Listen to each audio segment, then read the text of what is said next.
can now project that Democrat Jay Jones will become Virginia's next attorney general, defeating the Republican incumbent. Go ahead and put the umbrellas away and just bask in the blue wave. I mean, it feels good, does it not? Especially when merely 10 months ago, it felt like the world was ending again. Well, voters over the past couple of days have sent a clear message. This is a referendum on Donald Trump and the horrendous job this administration is doing. Don't get it twisted. It is. And as far as the Trump impact on the Cheryl voters, the reason for their vote, the Cheryl voters vote, those who said that they wanted to oppose the sitting president, 71% of them. So this is really what led to the outcome tonight. The story of the night is a repudiation of the president. You're winning 2 of the public commission votes statewide in Georgia. You're winning the 3 Supreme Court races in Pennsylvania. You're winning the redistricting in California after they did the reforms there. You're winning both gubernatorial races, as I said. In Virginia, it's following history. In New Jersey, you're making history because of the keeping of it you haven't done in 60. Everywhere you're going, Democrats are outperforming in that area. So do I get what the White House wants to do in the sense of making Mamdani the face of the party? But this is a repudiation, because when they look in the mirror, it's a repudiation of the president. That's what they're trying to avoid the story to be. Across New Jersey, Virginia, and New York, Democratic candidates swept, flipping local seats, tightening margins in GOP strongholds, and energizing turnout in ways we haven't seen since 2018. Early voting data had already signaled this was the case, right? Democrats led mail-in ballots roughly 3-1 over Republicans, and that early advantage translated into votes on the board. Democratic Socialist Zohran Mamdani, the Democratic candidate, will be elected the next mayor of New York, New York, defeating former New York governor turned independent Andrew Cuomo and Republican Curtis Sliwa. Mamdani's victory marking an historic moment in the city. At the age of 34, he will be the city's youngest mayor in a century. He will also be New York City's very first Muslim mayor. Again, CNN projecting that Zohran Mamdani will be the next mayor of New York. Analysts like Harry Enton noted sharp point swings before the votes were cast. 11 points in New Jersey, 14 in Virginia, and 35 at one point in New York City, all breaking blue. He called the trend, quote, a historic warning shot for Trump's GOP. Turns out he was spot on. Again, too early to call, but we're let me interrupt you. Oh, okay. NBC News has a call to make in the New Jersey governor's race. In the New Jersey governor's race, NBC News projects that the Democratic candidate, Congresswoman Mikey Sherrill, has prevailed over Republican candidate Jack Ciattarelli. No. This was by no means foretold. No. This was a race that was considered to be the closest big deal race of the night, likely, based on polling. Jack Ciattarelli making his third consecutive run for governor in New Jersey, therefore having high name recognition in the state. Mikey Sherrill, a fairly moderate national security Democrat, fairly new to New Jersey politics, even though she has been in Congress for several terms now, prevailing in this race. This is a big deal. And Republicans, they knew this all along, right? You could tell that they knew this was coming. Just look at their behavior before the polls even closed. Just hours before Election Day, Donald Trump took to Truth Social and just basically threatened to withhold federal funding from New York City if it didn't, quote, get its act together. Are we just so numb to it that we think this is normal? Meanwhile, campaign spokesperson Caroline Leavitt floated baseless claims of what she described as massive fraud in California's mail ballot system with zero evidence whatsoever. And when asked about it, she just said, oh yeah, I'll provide it. The president posted on Truth Social that the voting underway in California is, quote, rigged. What evidence does he have of that, and what does it mean that mail-in ballots in that state are under legal and criminal review? By whom and why? And also, in this vein, does the White House still plan to issue an executive order banning mail-in voting, and what legal authority do you have to do that? The White House is working on an executive order to strengthen our elections in this country and to ensure that there cannot be blatant fraud, as we've seen in California with their universal mail-in voting system. It's absolutely true that there's fraud in California's elections. It's just a fact.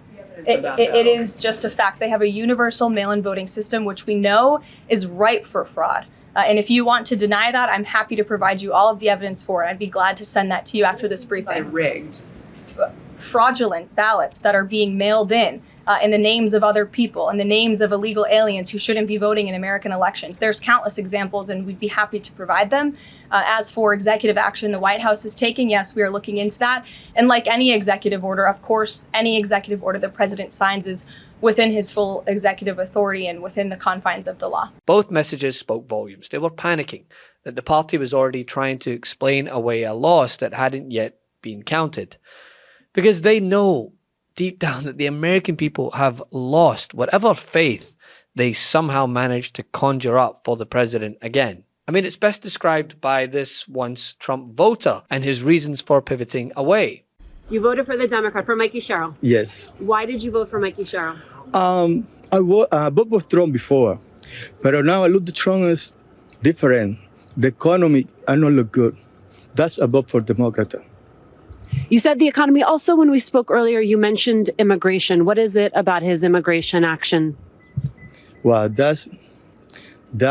I'm very sad for this because some people okay, but a lot of people working good. The family is the more important in the life. It is the first electoral test for the president in a significant way. And in New Jersey, you can see that the president's approval rating is underwater. 43% of those voting in this New Jersey electorate approve of the job Donald Trump is doing. 55% disapprove. These are preliminary numbers, and they may shift as we get more information from voters throughout the night. To your point, Jake, about is Donald Trump a factor? Well, listen here. The plurality, 47% say Trump was not a factor in their vote. But where Trump was a factor, he was more a factor for people to oppose him. So 38% in New Jersey cast their ballot in opposition to Trump. 13% did so in support of Trump. We see a similar story in Virginia tonight.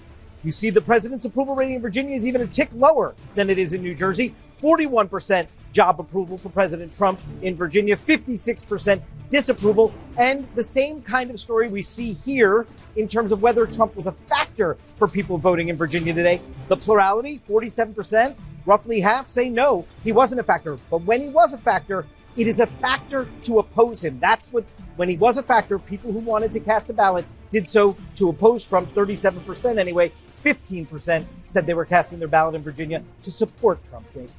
Voter enthusiasm told the rest of the story, right? Democrats out-registered, out-voted, and out-organized their political opponents. A CNN poll found that 67% of Democrats were, quote, extremely motivated to vote, compared with just 46% of Republicans. That energy, partnered with energetic progressive candidates, powered these results. And remember, these weren't just local skirmishes, right? They were referenda on the shutdown, on dysfunction in Washington, and most importantly, on the direction of the country. Voters answered loud and clear. And just a few minutes ago, Adam said to our daughters, your mom's going to be the governor of Virginia.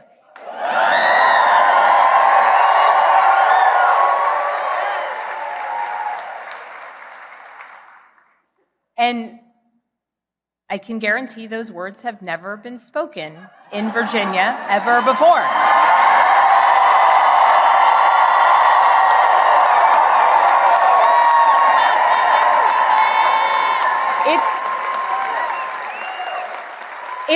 It's a big deal that the girls and the young women I have met along the campaign trail now know with certainty that they can achieve anything.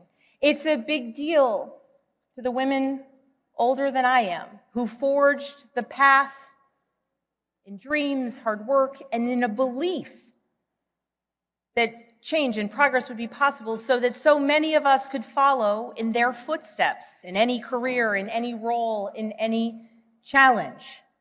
The history Virginia is making tonight, it is yours. And I thank those who have come before me. And the thing is, you know it's bad when even the propagandists over at Fox News couldn't help but admit defeat as they sat drenched by the blue wave. Yeah, I agree with you completely. And, you know, this idea of affordability, which just basically means inflation, that prices are too high, and that's a real sensitivity spot for people, is, I think, something that Republicans do have to look carefully at. It's obvious that they're very aware of it. I saw James Blair today on with Larry Kudlow talking about how that he believes that what they're seeing in the future indicator economic numbers are very positive.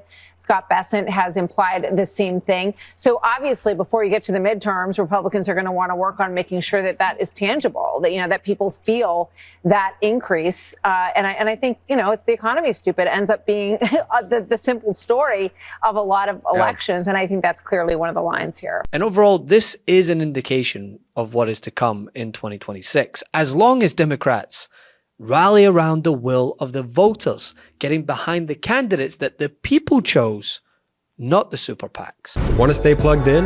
Become a subscriber to our Substack at MeidasPlus.com.